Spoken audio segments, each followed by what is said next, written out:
ఎవరెన్ని కుయుక్తులు పన్నినా కూటమి 15 ఏళ్ల పాటు దృఢంగా ఉంటుందని టీడీపీ రాష్ట్ర అధ్యక్షుడు పల్లా శ్రీనివాసరావు అన్నారు. మరో 15 నెలలు పాదయాత్ర చేస్తానంటున్న జగన్ ముందు అసెంబ్లీకి వచ్చి ప్రజా తీర్పును గౌరవించాలని హితో పలికారు.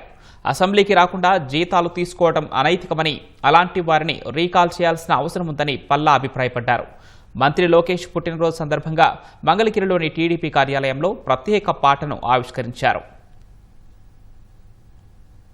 విజయసాయిరెడ్డి గారు ఏదైతే కూటమి విడగొడితే మేము గెలుస్తాము, లేకపోతే అధికారంలోకి రావడానికి ఆ ఎదుటి వాళ్ళకి ఇతరులకి అవకాశం ఉండదని ఏదంటే అంటున్నారు.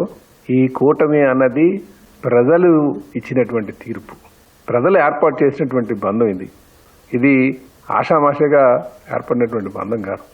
ఇది 10 సంవత్సరాల పాటు, ఈ 15 సంవత్సరాల పాటు ఈ బంధం ఇలాగే ఉంటుందని చెప్పి కూడా తెలియజేస్తుందని. ఎవరు ఎన్ని కుయుక్తులు వేసినా సరే ఈ బంధం ఇలాగే ఉంటుంది, ముందుకు వెళ్తుంది. అభివృద్ధి ధ్యేయంగా మేము వెళ్తున్నాం. అందరూ కూడా ఇలాంటి వాళ్ళందరికీ కూడా భవిష్యత్తులో కూడా ఖచ్చితంగా వాళ్ళు చేసినటువంటి పాపాలే రేపు శాపాలు అవుతాయి. జగన్మోహన్ రెడ్డి గారు కూడా ఒక మాట అన్నారు, ఇంకొక 15 నెలల తర్వాత వస్తాను బయటకని. 15 నెలల తర్వాత రావడం కాదు, ప్రజలు ఇచ్చినటువంటి తీర్పును గౌరవించి అసెంబ్లీకి వెళ్ళండి.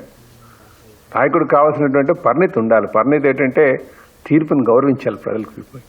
నాకు 11 సీట్లు ఇచ్చారు కనుక 3 సంవత్సరాల పాటు 3.5 సంవత్సరాల పాటు ఇంట్లో పడుకుంటాను, 15 నెలల తర్వాత వచ్చి నేను ప్రజల్లో తిరుగుతానంటే ప్రజలు గమనించట్లేదు అనుకుంటున్నారు. కనుక వీళ్ళు ఎన్ని చేసినా సరే వాళ్ళకి 2029 కూడా ఇదే పరాభవం జరుగుతుందని చెప్పి తెలియజేస్తున్నారు. కూటమికి ఇంకొక 15 సంవత్సరాల పాటు పదిలంగా ఉంటుందని కూడా ఈ బంధం ఉంటుందని చెప్పి కూడా తెలియజేస్తున్నారండి. అంటే మేము ఒకటండి, ఇప్పుడు ప్రజలు ఇచ్చినటువంటి తీర్పు వాళ్ళు అసెంబ్లీకి రావాలి. అసెంబ్లీకి రాకంటే జీతాలు తీసుకున్నారంటే దానికి నైతిక విలువ లేనట్టే కదా.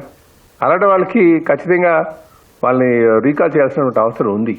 స్పీకర్ పరిధిలో ఉంది, వారు ఖచ్చితంగా నిర్ణయం తీసుకుంటారండి.